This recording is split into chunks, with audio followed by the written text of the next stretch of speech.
Jaya Jaya Sri Caitanya Jaya Nityananda Jaya Dvaita Chandra Jaya Gaura Bhakta Vrinda Jaya Jaya Sri Caitanya Jaya Nityananda Jaya Jaya Jaya Sri Dvaita Chaitanya Chandra Jaya Jaya Nityananda Gaura Bhakta Vrinda Dvaita Chandra Jaya Gaura Bhakta Vrinda Jaya Jaya Sri Caitanya Jaya Nityananda Jaya Jaya Sri Chaitanya Jaya Nityananda Jaya Dvaita Chandra Jaya Gaura Chandra Bhakta Jaya Gaura Bhakta Vrinda Vrinda Jaya Dvaita Chandra Jaya Gaura Bhakta Vrinda Shri Chaitanya Charitamrita की जय। Ki Jai Srila Krishnadas कविराज गोस्वामी की जय। श्रील प्रभुपाद की जय। समवेत गौर भक्त वृंद की जय। ओम अज्ञानतिमिरान्धस्य ज्ञानाञ्जनशलाकया चक्षुरुन्मीलितं येन तस्मै श्रीगुरवे नमः। श्रीचैतन्यमनोभीष्टं स्थापितं येन भूतले स्वयं रूपः कदा मह्यं ददाति स्वपदान्तिकम्। वन्देऽहं श्रीगुरो श्रीयुतपदकमलं श्रीगुरून् वैष्णवांश्च श्रीरूपं साग्रजातं सहगण रघुनाथान्वितं तं सजीवं साद्वैतं सावधूतं परिजनसहितं कृष्णचैतन्यदेवं श्रीराधाकृष्णपादान् सहगण ललिता श्रीविशाखान्वितांश्च नमो ॐ विष्णुपादाय कृष्णप्रेष्ठाय भूतले श्रीमते भक्तिवेदान्तस्वामिनिति नामिने नमस्ते सारस्वते देवे गौरवाणी प्रचारिणे निर्विशेषा शून्यवादी पाश्चात्य देशतारिणे जय श्री कृष्ण चैतन्य प्रभु नित्यानंद श्री अद्वैत गदाधर श्रीवासादि गौर भक्त वृंदा हरे Krishna Krishna Krishna Hare Hare Hare Ram Ram Hare Hare Hare Krishna, dear devotees. Welcome to today's Sri Chaitanya Charitamrita reading. We are reading from Sri Chaitanya Charitamrita, Madhya Lila, chapter 8, the talks between Lord Chaitanya Mahaprabhu and Ramananda Rai. So, in yesterday's reading, we read that Mahaprabhu, he already set off on a tour of South India. So, in the previous chapter, we saw how he visited Kurma Kshetra and then he delivered Kurma Brahmana and Vasudev Vipra in a village near Kurmakshetra. And then after that, he continued on his journey and he arrived at Jiyada Narasimha temple. There, on taking darshan of Lord Nrsingadev, Mahaprabhu recited many uh, shlokas from the Shastra glorifying Lord Nrsingadev. So he said, the way a lioness is very ferocious, but to her cubs she is very soft and very affectionate. In the same way, even though Lord Nrsimhadev is very, very fearful to the asuras, to the non-devotees, but he is actually to his devotees like Prahlad Maharaj, he is very, very soft, he is very, very kind. So in this way, Mahaprabhu, first of all, actually when he saw Lord Nrsimhadev, he offered Dandavat obeisances in front of the Lord, and then he was singing and chanting and glorifying the Lord by reciting various mantras in glorification. Then Lord Nrsingadev's pujari brought a maha garland and prasadam and gave to Sri Chaitanya Mahaprabhu. Also, we saw how, like in other places, Sri Chaitanya Mahaprabhu was invited by a Brahmana to take prasadam. So Mahaprabhu accepted that. And at night he slept in the temple. And in the morning he started on his journey. But he was in such ecstasy that he didn't know which direction he was going. He didn't know whether it was day or night. He just kept traveling like this. And also, while he was traveling, he would deliver anyone he would see, he would just give love of Godhead to that person. like he did earlier also. This was his uh, strategy throughout his travels in South India. Any person that he would come in contact with, anyone who would see him, that person he would induce that person to chant the holy names of the Lord, and that person would go mad in love of Godhead. And then anyone he would meet, he would transform. In this way, villages and villages were getting transformed into pure devotional service by the mercy of Sri Chaitanya Mahaprabhu. So, traveling like this, finally Mahaprabhu arrived on the banks of river Godavari. And when he saw river Godavari, he remembered river Yamuna. And on the banks of Godavari were some forests. Seeing those forests, he remembered Vrindavan. So, there he chanted and danced for some time. Then Mahaprabhu swam across or crossed the river Godavari to go to the other side of the bank, and there, after taking bath, he walked a few steps away from the ghat, sat down, and he started performing Sankirtan. And at that time, who arrived there? Who arrived there at that time? Acha, you were not there.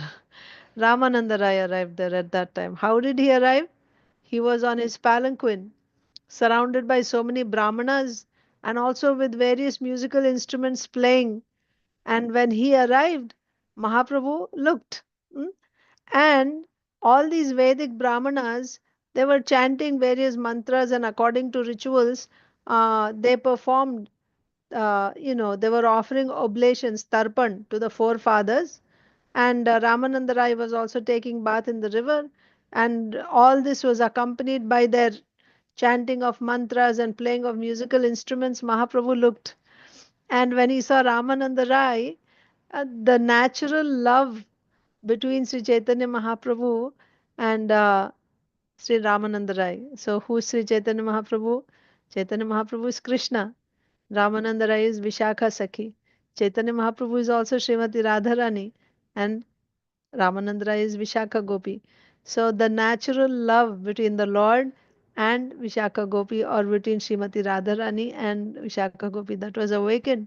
So when Mahaprabhu saw Ramananda Rai, his mind started racing. He just wanted to immediately go and embrace Ramananda Rai. But he uh, he actually controlled his mind, right? He decided to be patient, although his mind didn't want to stop. But externally he didn't get up, he just continued to sit, and internally he just couldn't wait. That was his condition. Meanwhile, Ramananda Rai, he took bath and he came out, and what does he see? Ramananda Rai saw this sannyasi who was as effulgent as 100 suns. He was emanating this effulgence, which is like the effulgence of 100 suns. And he was wearing saffron clothes like the morning sun, the color of the morning sun. And his body was well built and strong and very beautiful, well built body. Seeing this, Ramananda Rai immediately approached Sri Chaitanya Mahaprabhu, sannyasi, and he bowed down in front of him, offered pranams, Shashtang pranam. Then Sri Chaitanya Mahaprabhu was seated. He got up, stood up, and he said, get up, chant Krishna, like that. And then, as soon as Ramananda Rai stood up, Mahaprabhu asked him, uh, are you Ramananda Rai? Right? Are you Ramananda Rai? Then Ramananda Rai, Ramananda Rai said that, yes, I am your servant, low servant. I belong to the Shudra community. So as soon as Mahaprabhu got this confirmation that this is Ramananda Rai, immediately he embraced Ramananda Rai tightly. Hmm? He couldn't wait anymore. He just embraced him tightly. And then Ramananda Rai being embraced by Sri, now their natural love awakened. Huh? Ramananda Rai is in the arms of Sri Chaitanya Mahaprabhu and he lost consciousness. And Mahaprabhu also, both in love of Godhead, Mahaprabhu also almost they just lost consciousness. And they just fell down on the ground. Hmm? And then there were symptoms of ecstasy on their bodies. We saw yesterday, we were reading, there was, they were stunned. That means there's no movement, and tears were flowing from their eyes. The body was shivering, quivering, and the hairs were standing on end. That means goosebumps all over the body. So these were the symptoms. And then they were weeping and crying. And in that condition, in that embrace, they just fell down there on the ground. Meanwhile, all these Vaidika Brahmanas who had come with Ramananda Rai, they were looking and they started thinking in their minds, this sannyasi, he's so, he's a sannyasi, a renounced person. Why is he embracing? Why is this sannyasi embracing this Shudra? Ramanandra is from a Shudra community. And why is he weeping, embracing him? And another question was, Ramananda Rai is a very respectable government officer, a very learned Pandit, and also he is a very grave person. Why he is acting in such a restless way, embracing a sannyasi? So, like this, both sides they were getting questions. Why is a sannyasi who's so effulgent, he's embracing a low class Shudra and crying because sannyasi is the topmost in the Varnashram system, Shudra is the lowest. Lowest means within the Vedic. Of course, there's Panchama means outside of the Varnashram, you have the Chandalas, etc. But within the Varnashram system, the lowest is Shudra, topmost is sannyasi. He's embracing a Shudra and he's crying, what is this? And on the other hand, here is a very advanced, learned, grave government official, and he's just embracing a sannyasi like a mendicant, like a beggar. He's just embracing him and he's crying, what is this? And Mahaprabhu immediately realizing what was going on, right? These Vaidika Brahmanas, what did Srila Prabhupada say in the purport? That they are Vijatiya. Vijatiya means they are not devotees. Even though they are Brahmanas, they are not devotees.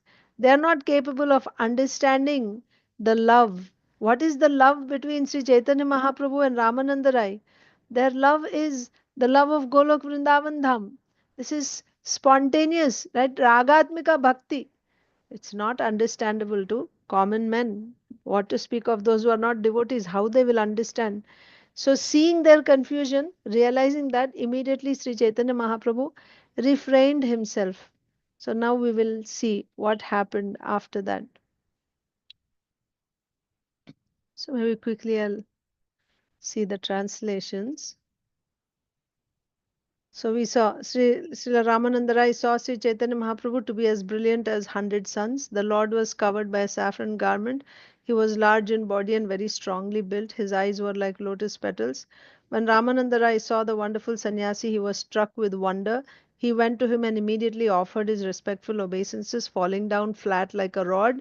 The Lord stood up and asked Ramananda. The Lord stood up and asked Ramananda Rai to arise and chant the holy name of Krishna. Indeed, Sri Chaitanya Mahaprabhu was very eager to embrace him. Sri Chaitanya Mahaprabhu then inquired whether he was Ramananda Rai, and he replied, yes, I am your very low servant and I belong to the Shudra community. Sri Chaitanya Mahaprabhu then embraced Sri Ramananda Rai very firmly. Indeed, both the master and the servant almost lost consciousness due to ecstatic love. Their natural love for each other was awakened in them both, and they embraced and fell to the ground. When they embraced each other, ecstatic symptoms, paralysis, perspiration, I didn't mention that. There was perspiration, sweating, tears, shivering, paleness. Yes, the complexion also went pale, color changed, and standing up of the bodily hairs appeared. The word Krishna, and also while they were in that condition of embrace with all these ecstatic symptoms, in a uh, gadgada, right, faltering voice, they were saying Krishna, Krishna, Krishna. That's all they were saying, both of them. When the stereotyped ritualistic Brahmanas who were following the Vedic principles saw this ecstatic manifestation of love, they were struck with wonder. All these Brahmanas began to reflect as follows. The Brahmanas thought, we can see that this sannyasi has a luster like the effulgence of Brahman. Yes, like he's so effulgent, he has the effulgence of Brahmajyoti.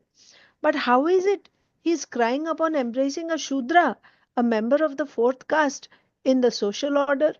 They thought this Ramananda Rai is the governor of Madras, a highly learned and grave person, a Mahapandit, but upon touching this sannyasi, he has become restless like a madman. While the Brahmanas were thinking in this way about the activities of Sri Chaitanya Mahaprabhu and Ramananda Rai, Sri Chaitanya Mahaprabhu saw those outsiders and restrained his transcendental emotions. So we'll see the next verse today. सुस्त होया दुहे से स्थाने ते बसिला तबे हासी महाप्रभु कहिते लागिला सुस्त होया. What is susta hoya? Sust, that means they were so right, like in such a uh, ecstatic condition, right? Active, spiritually completely active condition, right? uh, Sust means like not doing anything, right? Huh? Sober. Yes, sober. Correct. So susta hoya. So they just became calm. They calmed down completely, right? So susta hoya duhe sei sthanete bosila. Right in that spot, wherever they were in ecstasy, embracing, and where they fell down. So they became calm and they sat right in that place. Both of them sat down.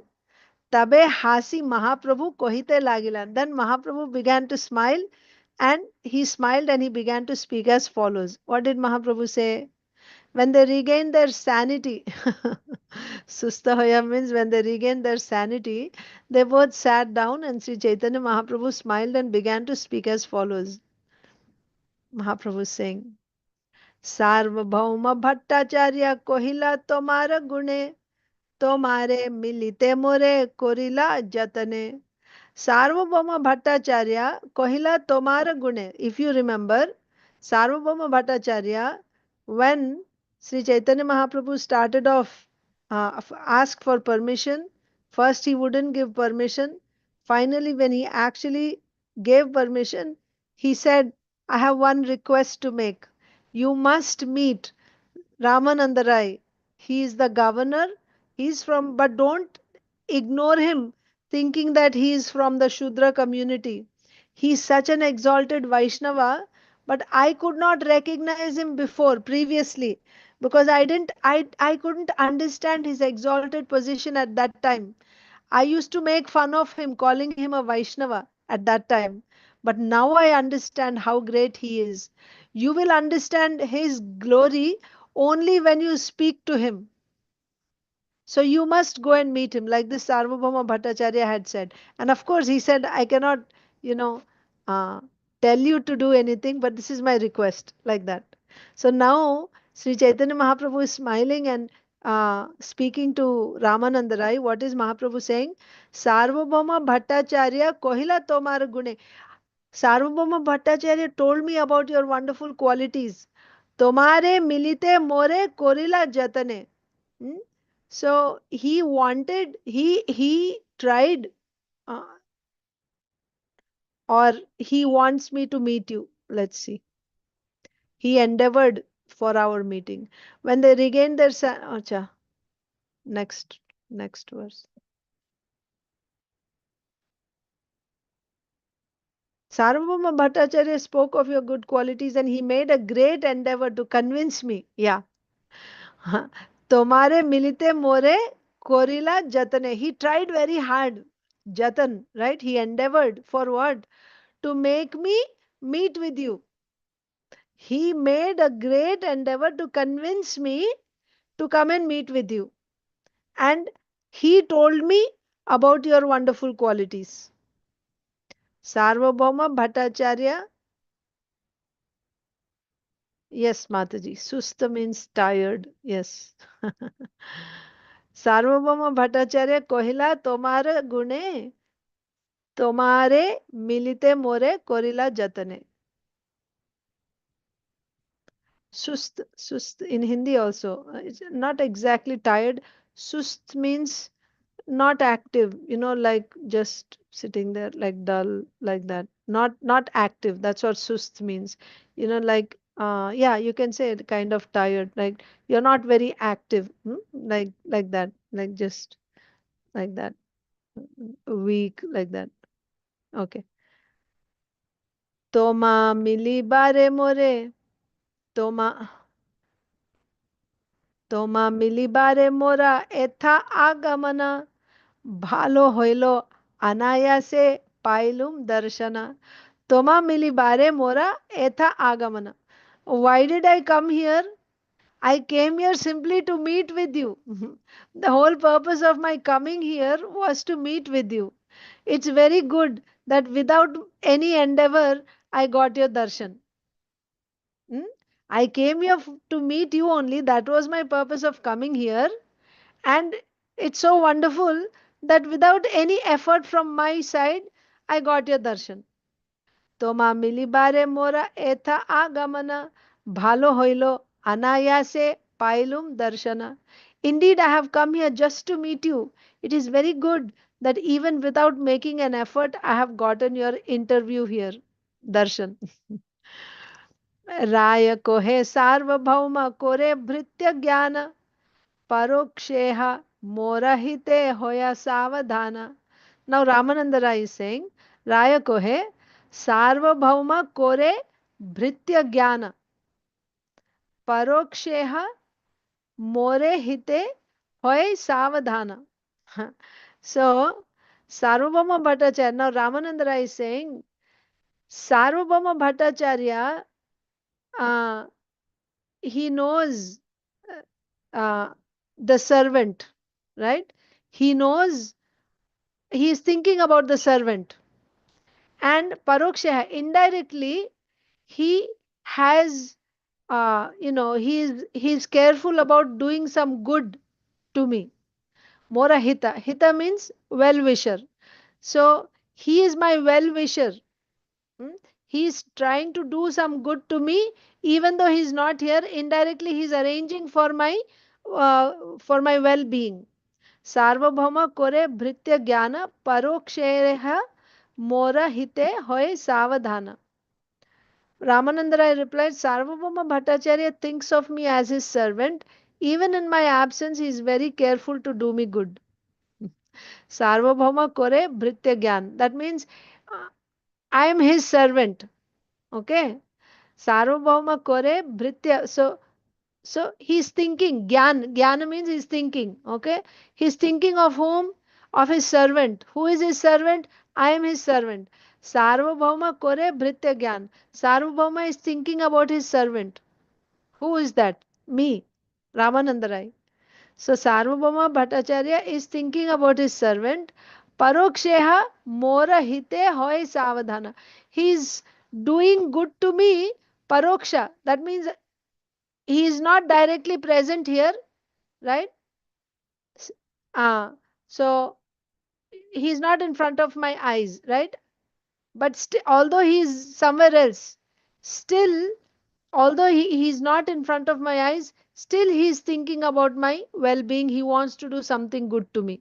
This is his kindness upon his servant. Sarvabhauma kore bhritya jnana paroksheha mora hite hoy savadhana. He's alert, right? He's always alert to do some good to his servant. Even though he is not personally present here, still he's always very alert to do some good to his servant, which is me. Ramananda Rai replied, Sarvabhauma Bhattacharya thinks of me as his servant. Even in my absence, he is very careful to do me good. तारा कृपाया पाइनु तोमार दर्शन आजी safala hoilo mora manushya janama. Because of his mercy, whose mercy? Sarvabhauma Bhattacharya's mercy, today I received your darshan. Because of Sarvabhauma's mercy, I received your darshan. Aji safala hoilo mora manushya janma. So by getting your darshan, today my human life has become a success. And how I got this? By the mercy of Sarvabhauma Bhattacharya. तार कृपाया पाइनु तोमार दर्शन आजी सफल होइलो मोरा मनुष्य जन्म. By his mercy I have received your interview here. Consequently, I consider that today I have become a successful human being. सार्वभौमे तोमार कृपा तार ए चिन्ह अस्पृश्य स्पर्शिले होया तारा प्रेमाधीना. Sarvabhauma, so still Ramananda is speaking. Sarvabhaume tomara kripa tara ei chinna asprishya sparshile hoya tara premadhina. So, first of all, I got Sarvabhauma's mercy. Yes. Because of Sarvabhauma's mercy, I got your darshan. He said that in the previous verse. Ramananda Rai. Sarvabhaume tomar kripa. Now, because of Sarvabhauma, I received your mercy. So I got your darshan, but I also got your mercy because of Sarvabhauma. Sarvabhaume tomar kripa tara ei chinna. What is the proof that I got your mercy? What is the proof? Because of Sarvabhauma, I got your darshan, and because of Sarvabhauma, I got your mercy. What is the proof that I got your mercy? Asprishya sparshile hoya tara premadhina. I am untouchable, right? I am a Shudra. And even though I'm untouchable, you have touched me. Huh? And you have, well, Premadhina. I can see that you have bestowed special mercy upon Sarvabhauma Bhattacharya. Therefore, you have touched me, although I'm untouchable. This is due only to his love for you. Acha. Not that you bestowed mercy upon me. See, what did Mahaprabhu say? Mahaprabhu said that I heard about you from Sarvabhauma Bhattacharya. He endeavored greatly to uh, convince me to meet you. And now I got your darshan without much effort. I got to meet you. This is very good. So what is um, Ramananda Rai saying here? Ramananda Rai is saying, of course, by Sarvabhauma Bhattacharya's mercy, I got your darshan. My life is a success now because I got your darshan. Okay. Also, he's saying, I see that you have bestowed special mercy on Sarvabhauma Bhattacharya. Sarvabhaume Tomar Kripa. Your mercy on Sarvabhauma. I can see that you have special mercy on Sarvabhauma. Why? Because Sarvabhauma Bhattacharya told you to meet me out of your love for Sarvabhauma, out of your special mercy on Sarvabhauma Bhattacharya. Not only have you given me your darshan, you have even touched me who am untouchable. This act of yours is the proof that you have given your special mercy to Sarvabhauma Bhattacharya. You are following? Yeah. So, I see that you have bestowed special mercy on Sarvabhauma Bhattacharya. How am I saying this? Because Sarvabhauma wanted you to meet me. So, to, to out of your love for Sarvabhauma, out of your mercy for Sarvabhauma, you have come to see me. Not only did you give me your darshan, you even touched me who am untouchable. This only shows, this proves how much love you have for Sarvabhauma. This is the proof of your special mercy on Sarvabhauma Bhattacharya. You're touching me, you're embracing me, even though I am lowly, untouchable Shudra, is the proof of your love for Sarvabhauma Bhattacharya. Devotees, they never become proud of anything. He is getting the direct audience of Sri Chaitanya Mahaprabhu. Chaitanya Mahaprabhu is embracing, and he is saying that your embracing me is your special mercy on Sarvabhauma Bhattacharya. Not that I am, you know, someone wonderful that Mahaprabhu came to see me. No, no. This is your special mercy on Sarvabhauma Bhattacharya. Therefore, you have touched me, although I am untouchable. This is only due to his love for you. And why you are showing special mercy on him? He's so great, he has so much love for you. Premadhina. Tara Premadhina. That means you have touched me being controlled by his love. Right? Tara Prema. That means Sarvabhauma's Prema Adhina. You being controlled by Sarvabhauma's love, right? Being controlled by Sarvabhauma's love, you have touched me who am untouchable. So, this act of yours, touching me, proves that you have shown special mercy to Sarvabhauma Bhattacharya. Sarvabhaume tomara kripa tara ei chinna asprishya sparshile hoya tara premadhina. Being controlled by his love, you have done this. And this, your touching me, is a proof of your special mercy on Sarvabhauma Bhattacharya. कहा तुम्ही साक्षात ईश्वर नारायण कहा मुई राजसेवी विषयी शूद्राधम. What is the comparison? कहा तुम्ही साक्षात ईश्वर Narayan. You are the supreme Lord Narayan. Of course, uh,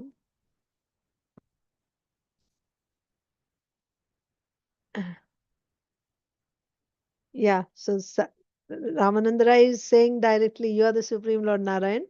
Okay.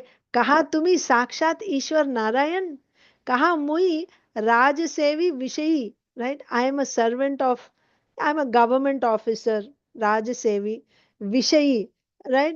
I am dealing with uh, wealth, power, position. So I am a Vishayi, I am a materialist, right? Materialistic person. Rajasevi, I am a government officer and a materialistic person. And in that also a very lowly person. Shudra Adhama, the lowest of the Shudras. Shudra Adhama. So, where is the comparison? You are the topmost and I am the lowest. Kaha tumi sakshat Ishvara Narayana, kaha mui Rajasevi Vishayi Shudra Dhama. You are the Supreme Personality of Godhead Narayan himself, and I am only a government servant interested in materialistic activities. Indeed, I am the lowest among men of the fourth caste. So, the fourth caste is Shudras. In the Shudras also, I am the lowest. That means, what qualification do I have for you to come and see me? I have no qualification. Still, you're coming and embracing me means this is your love for Sarvabhauma, your mercy on Sarvabhauma, and why you're showing a mercy on him? Being conquered by his love for you, you're showing special mercy on him, and the proof of your special mercy is you're coming and embracing me. Otherwise, what qualification do I have? I am the lowest of the Shudras, and you are the best of uh, all personalities. You're the Supreme Lord Narayan. What is the comparison? More sparshe na korile घृणा ved bhaya. More darshana toma ved nishedhaya. More sparshe na korile घृणा ved bhaya. Hmm. So,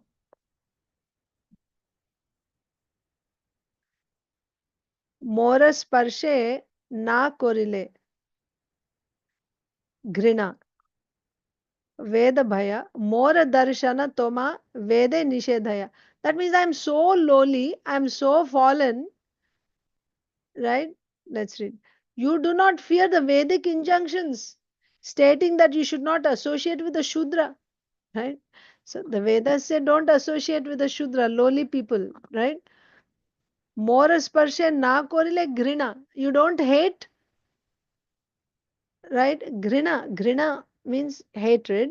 For what? Touching a lowly person. But you don't have such hatred.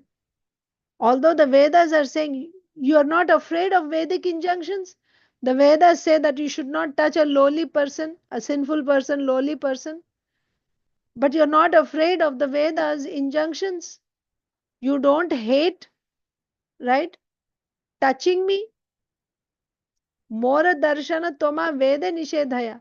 The Vedas prohibit you from taking darshan of a lowly person like me. But you don't, you're not afraid of the Vedas.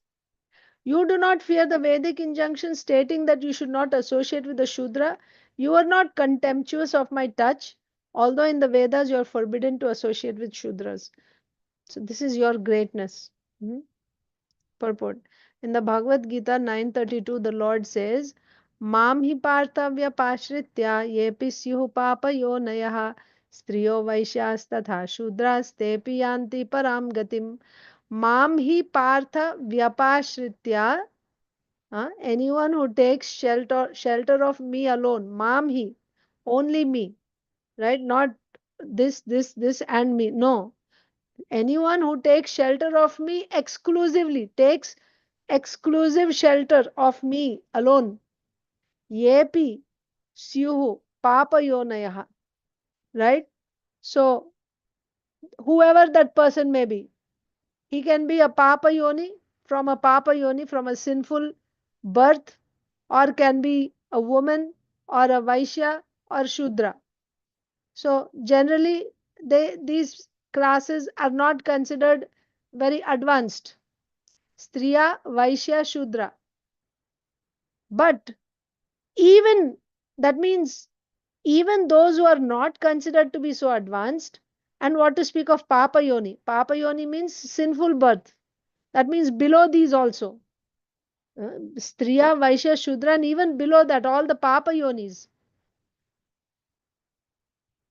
Mami Partha Vyapash, if they take shelter of me exclusively, te piyanti param gatim, they can also get the highest destination. This is Krishna's statement in Bhagavad Gita. Someone who is low born, who is sinful, even such people, when they take exclusive shelter of me, they can also get the highest destination. Then what to speak of the advanced people like the Brahmanas, Kshatriyas, they can certainly get. O son of Pritha, those who take shelter in me, though they be of lower birth, women, Vaishyas, as well as Shudras, can attain the supreme destination. The word Papayonaya means born into a lower class.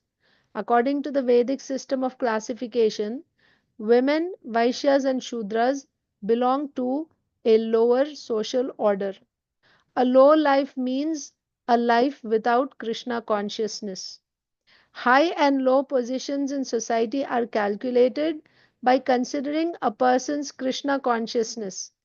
A Brahmana is considered to be on the highest platform because he knows Brahman, the absolute truth. The second caste, the Kshatriya caste, also known, also know Brahman. Okay, Brahmanas know Brahman, but not as well as the Brahmanas. Kshatriyas also know, but not as well as the Brahmanas. The Vaishyas and Shudras do not clearly understand God consciousness. But if they take to Krishna consciousness by the mercy of Krishna and the spiritual master, they do not remain in the lower castes, Papa Yonaya. It is clearly stated, Tepi yanti param gatim. So what did we understand from this paragraph? Papa Yoni means lower class, those born in lower class. What is a lower class? Lower class means where there is less Krishna consciousness or no Krishna consciousness, actually, no Krishna consciousness. That is lower class. So high and low class, how do you decide when somebody advanced, when you say advanced means They have a sense of Krishna consciousness. Not advanced, degraded means they don't have a sense of Krishna consciousness. So Brahmanas are supposed to be Krishna conscious, because the very word Brahmana suggests Brahma Janati iti Brahmana. They don't a proper, like, see, by quality you call someone a Brahmana. What is the quality? Brahma Janati iti Brahmana. Brahmana means he does not identify himself with the body. He understands, and his activities are based on this realization that I am not this body, I am a spirit soul. That is Brahmana. That is Brahmana. All is active. That's why Brahmanas, they live simple. Why? Because they realize that I'm not this body, I'm a spirit soul. So advanced or not, that is advanced, right? Brahmanas are in the mode of goodness. Kshatriyas are in the mode of passion. That means that body, Kshatriya body. Kshatriya body means there is gross body and subtle body. Subtle body means your mind, your intelligence, your false ego, your chitta. All this is subtle body. Subtle and gross bodies, they are under these modes. Kshatriya body is under the mode of passion. Brahmana's body is under the mode of goodness. Vaishya's body is under the mode of passion and ignorance. Shudra's body is under the mode of ignorance. It's not by birth, it's not by your surname. It is by your quality that one is identified either as a Brahmana, Kshatriya, Vaishya, Shudra. And women are taken as a separate class altogether. Women are like a creeper. Like you have uh, grapes, wine, right? Or Loki, right? So what is the shape? It takes the shape of, the support where you, uh, entwine it. It just takes the shape of whatever you support you give it, right? If you give the support of a tree, then it takes the shape of the tree. Or if you just spread it, horizontal, it'll take that shape. That is the position of a woman. So they are in a special category. That is why if a woman is married to a Brahmana, then she becomes a Brahmana. If she's married to a Kshatriya, she becomes a Kshatriya. If she's married to a Vaishya, Kshatriya means she will mold herself according to that. So therefore, for a woman, the training that is required for a woman is to be faithful, to be a faithful servant. That's the training required. Just like for Brahmanas, what are the qualities of Brahmanas? Truthfulness, cleanliness, right? Austerity. All these are qualities for Brahmanas. And what are the activities for Brahmana? Patan, Patan, Yajan, Yajan, Dana, Pratigraha. These are the activities of Brahmana. For Kshatriya means Ishvara Bhava, right? And he gives protection. And also he's a chivalrous in battle. He will never run away from the battlefield. These are all the qualities of a Kshatriya. Vaishya's activities are Krishi, Goraksha, Vanijyam, Vaishya Karma Swabhavajam. And what about Shudra? Paricharyatmakam. He will render services to the other three classes, Brahman, Kshatriya, Vaishya. This is the nature. The body which is in these modes will have this type of nature. So woman's body is also under a particular type of nature. So what you have to, first of all, that nature has to be identified. That nature in a person has to be identified. It is not just by birth.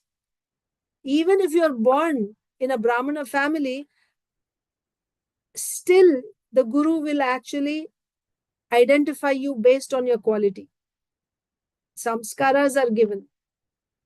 So similarly for women also. So for a woman, generally the body, right, shows who you are. For Brahmana, they have to be identified. So that is done by the teacher in Gurukul.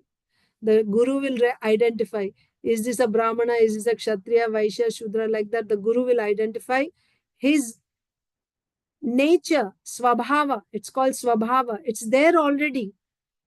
that has to be identified. And after it is identified, then he has to be trained accordingly, according to his svabhava. Because it is his svabhava, he will stick to that duty until his last breath, because it is his svabhava, that is his nature. In spite of like this morning we were reading about the 18th chapter, right? So what is renunciation in the mode of goodness? Renunciation in the mode of goodness means you don't give up your duty. You give up attachment to the result, but you don't give up your duty. When is that possible? In spite of happiness or distress, victory or defeat, you continue your duty. When can you do that?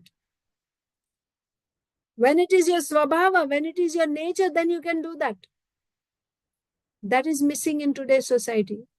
Everyone is given the same type of education. Everyone is put in the same box, same classroom.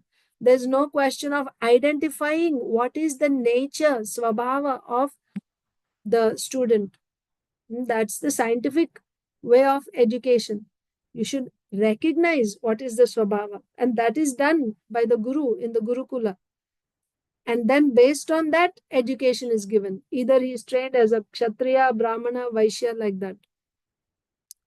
So anyway, that was just an additional point. But here we are seeing, so this, the point is it's not by birth. That's the point I was trying to impress upon you. It's already there. But so what does that mean? So if I'm a Shudra, then am I deprived of Krishna consciousness? No. You are coming with that endowment. Now, how can that be dovetailed? That is the science. If you have the nature of a Shudra, if artificially you are made to act like a Kshatriya, you won't be able to sustain in that, because that's not your nature. If you are forcibly put on the battlefield because you are by nature a Shudra, you'll experience fear, you'll run away from the battlefield. You understand?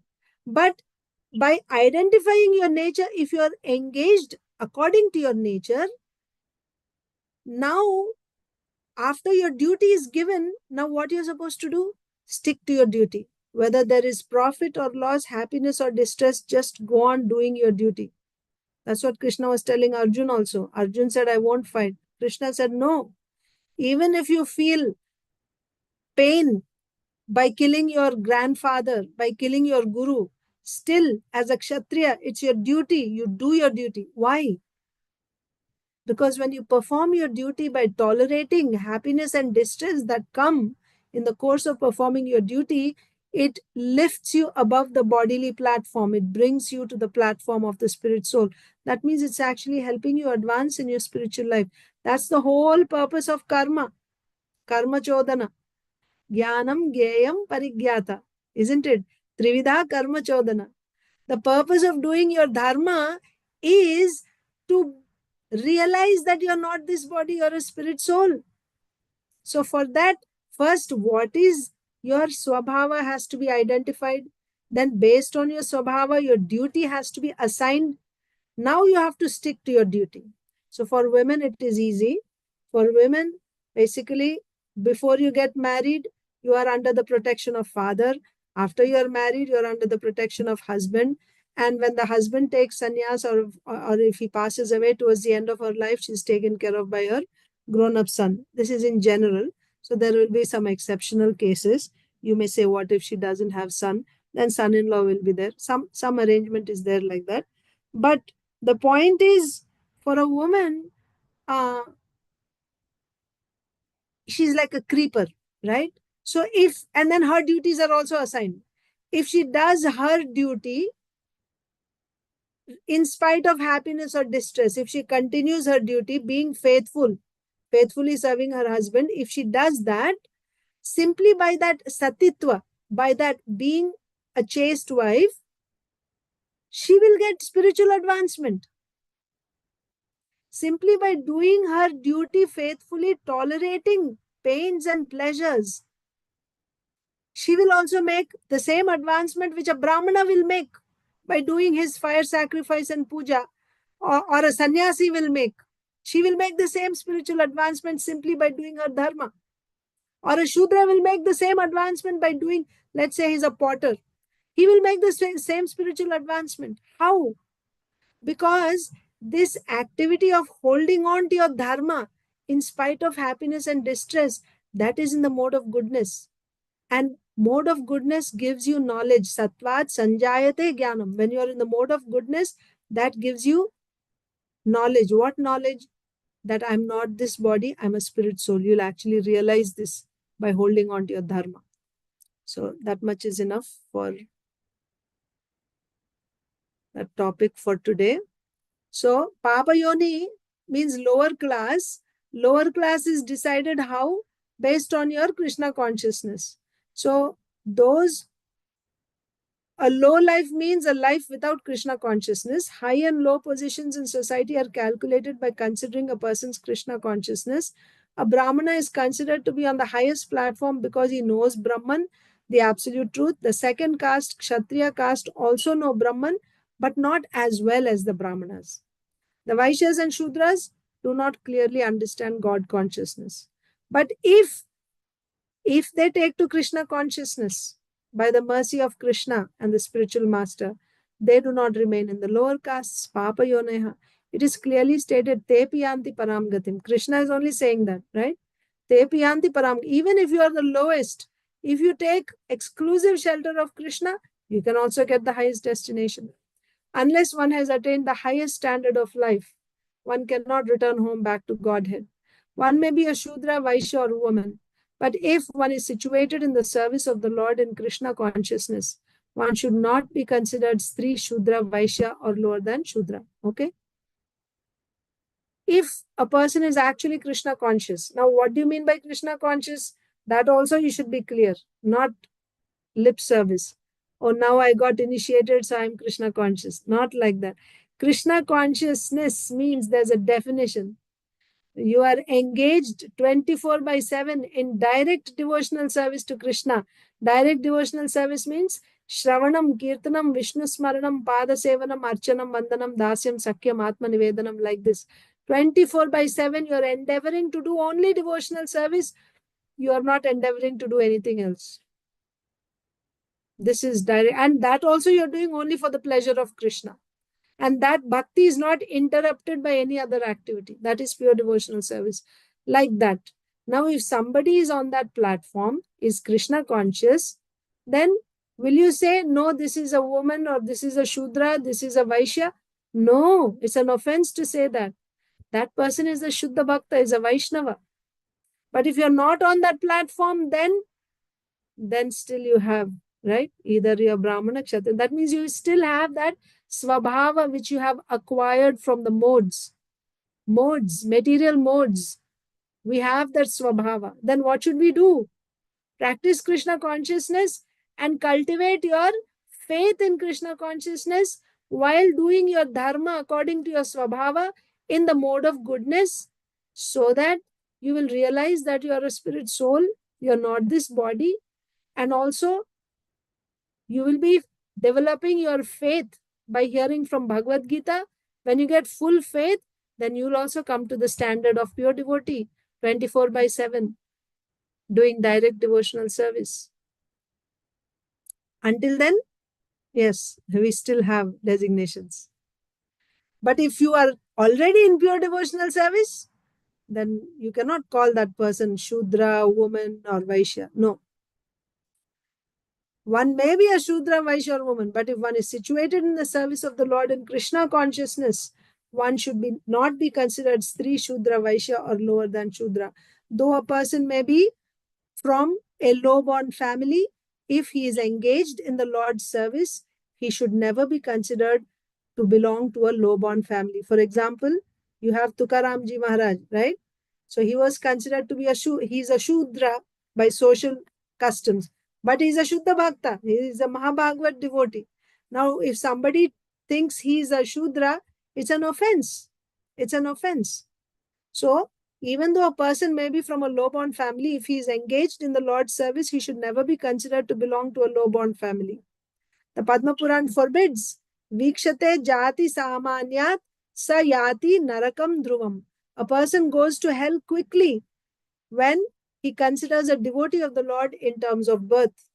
Although Sri Ramananda Rai supposedly took birth in a Shudra family, he is not to be considered a Shudra, for he was a great advanced devotee. Indeed, he was on the transcendental platform. Sri Chaitanya Mahaprabhu therefore embraced him. Out of spiritual humility, Sri Ramananda Rai presented himself as a Shudra, Rajasevi, Vishayi, Shudradhama. Even though one may engage in government service or in any other pound, shilling, pence business, in short, in materialistic life, he need only take to Krishna consciousness. This also, you have to be very careful when you quote this. See, so we have Srila Bhaktivinoda Thakur. Srila Bhaktivinoda Thakur was a magistrate, right? District magistrate in the court. Was he a pure devotee or not? And he had a family, 10 sons, 10 children, 11 children. He's a pure devotee. Again, you have to look at the definition. What is the definition of pure devotee? 24/7, he's in direct touch with Krishna, either through his body, mind, or words.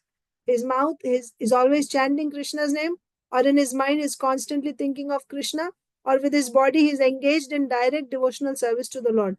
If somebody is engaged like this, regardless of what he is doing, he may be a family man, he may be doing some job, he may have a business, it does not matter. Because those things are just external for him. His faith is only in Krishna. He is constantly in Krishna consciousness. Now, taking that example, we shouldn't apply to ourselves and say, so that applies to me also, because I'm also a devotee. So then, I should also be seen like a. No. Here the examples are of Ramananda Rai, of Srila Bhaktivinoda Thakur, of Tukaramji Maharaj. That means that condition of Shuddha Bhakti, of Krishna consciousness has to be satisfied. Of course, for us, if you are in the position of judging other devotees, then you should not consider any devotee. Always, if there is bhakti in the other devotee, you should always give full respect to that person, right? Don't treat that person based on birth. But for yourself, don't take that, what do you say, that credit for yourself that, oh, now I'm a devotee, so I should also be treated like this. No. That's the point I'm making here. You give all respect to others. Amanina. Don't expect mana for yourself. Respect. Mana dena. Give respect to others. That's our Siddhanta. So, out of great humility, Sri Ramananda Rai presented himself as a Shudra, even though one may engage in government service. So now I'm engaged in government service. So, right? So it doesn't matter. I'm a pure devotee, even though whatever else. No, what is my consciousness? What are my activities? That's what will say whether I'm a pure devotee or not. But in this case, you can take the example of Ramananda Rai and Srila Bhaktivinoda Thakur. Even though one may be engaged in government service or in any other pound, shilling, pence business, why just government service? Any business where he's dealing with money. He may be externally engaged in materialistic life. He need only take to Krishna consciousness. So that Krishna consciousness means what? You should be clear. He has to take to Krishna consciousness. Krishna consciousness is a very simple process. One need only chant the holy names of the Lord and strictly follow the principles forbidding sinful activity. In this way, one can no longer be considered an untouchable, a Vishayi, or a Shudra. You only need chant holy names of the Lord. Not just 2 hours, continuously. Elsewhere in Chaitanya Charitamrita only it is said, we read it before. Mahaprabhu is instructing this Kurma Brahmana, right? Or Vasudev Vipra. Mahaprabhu said, just previous chapter to this, we read. Mahaprabhu is saying, continuously you have to do chanting. Then you will be not affected by pride or anything else. Continuous, Nitya. That has to be there. One need only chant the holy names of the Lord and strictly follow the principles forbidding sinful activity. In this way, one can no longer be considered an untouchable, a Vishayi or a Shudra. One who is advanced in spiritual life should not associate with non-devotees. That's what Ramananda Rai said, right? Shastra forbids you from associating with those who are not advanced, and still you're embracing me and you're looking at me.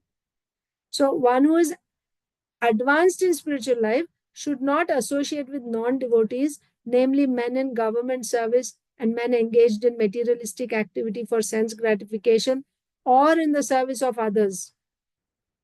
That means don't engage with those men who are engaged in materialistic activity or who are engaged in sense gratification or who are engaged in others' service, right? People who are engaged in serving other men or who are themselves engaged in sense gratification or some materialistic activity. Somebody who is advanced should not associate with those people.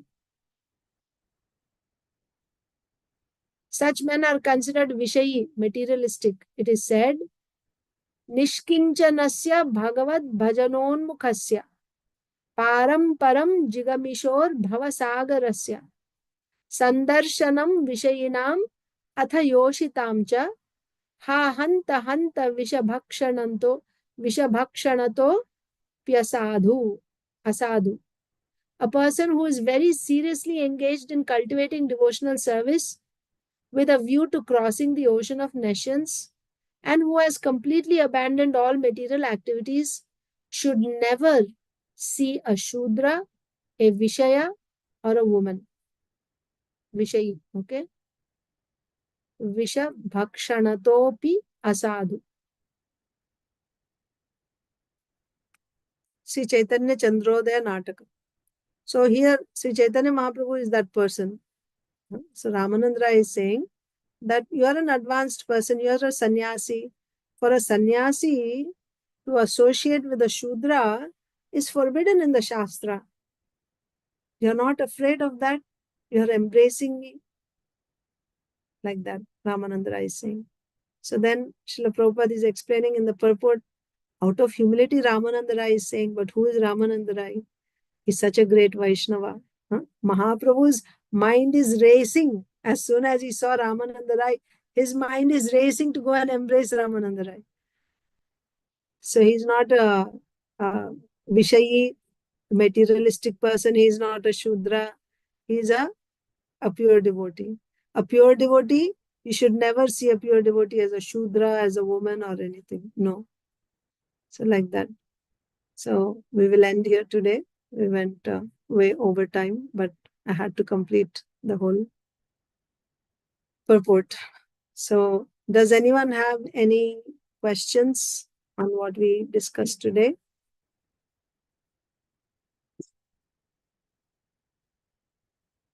Okay.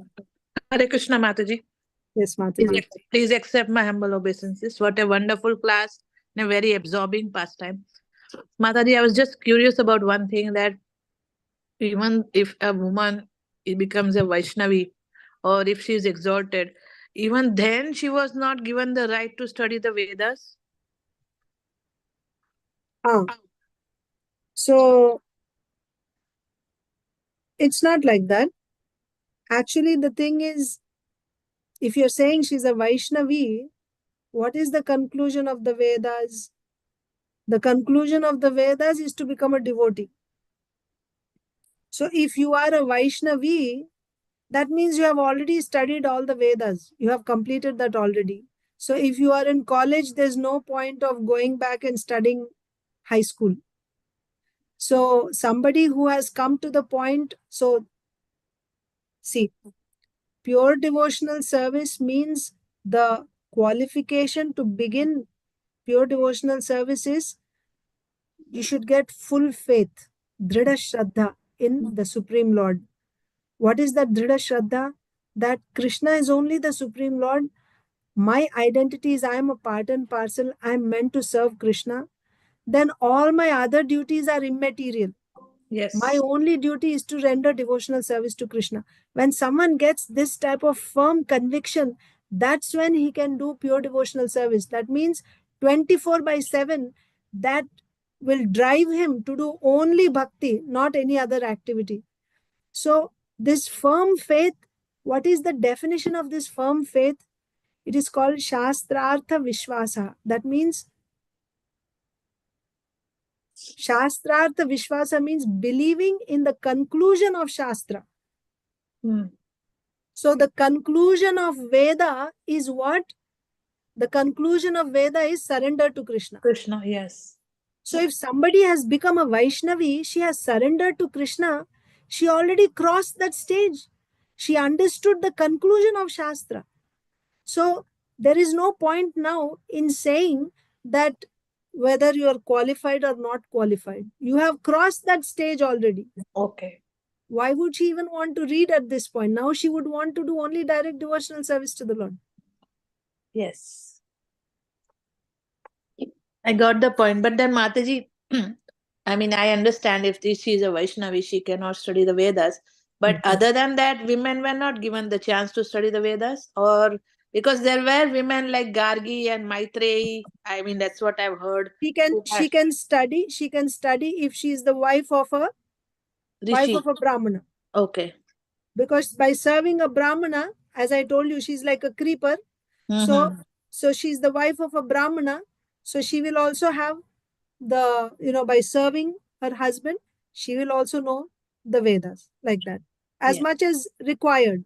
See, the Vedas are unlimited. Yes. So depending on when you go to Gurukul, all three are Dvijas, Brahmana, Kshatriya, Vaishya, all three are Dvijas. But it is not that everyone is given everything. The knowledge that is required for you to do your particular duty, that much knowledge is taught by Guru. So a Vaishya is trained in Vedas, but that section of Vedas is taught which is useful to him in his life. Yes.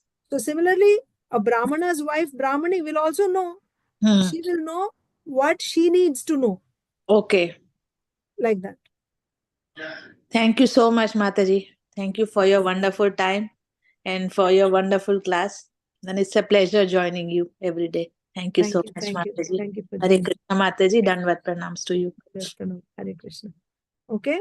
And if any other devotees have any other questions, if not, we will end here. So as I mentioned in the group, tomorrow is Gita Jayanti, Wednesday. And like every year, we will be reciting Bhagavad Gita. So morning class is at 6:30. So tomorrow, instead of the regular Bhagavatam reading, we will recite Bhagavad Gita, Sanskrit shloka. So it should take like 2.5 hours. So 6:30 to let's say about 9 o'clock, we will be reciting. And again, in tomorrow evening's class, there's a program at the temple. I recommend that you go to the temple. If for some reason, if you are not able to go to the temple, then online, we will be doing here, say, we'll be reading the English translations of Bhagavad Gita. That will take another 2.5 hours. So we will start early instead of starting at 6, because if we start at 6, it will go up to 8:30. Instead, if we start at 5, we can finish by 7:30. So that's the plan for tomorrow. Because I'm not able to go to the temple, so I'm doing this. But even otherwise, every year we do this. We do both English and Sanskrit. So please, if you're able to come, please join. Morning 6:30, we'll do Sanskrit recitation of the entire Bhagavad Gita. Evening 5 o'clock, we'll be doing the English reading of Bhagavad Gita. Translations only, all 18 chapters. So we will end with that here today. Thank you all so much. Srila Prabhupada ki jai. Sri Caitanya Charitamrita ki jai. Srila Krishnadas Kaviraj Goswami ki jai. Samaveta Gaur Bhakta Vrind ki jai. Vancha kalpatarubhyascha kripa sindhubhya eva cha patitanam pavanebhyo vaishnavebhyo namo. Arcanabhakti Mataji ki jai. Thank you, Mataji.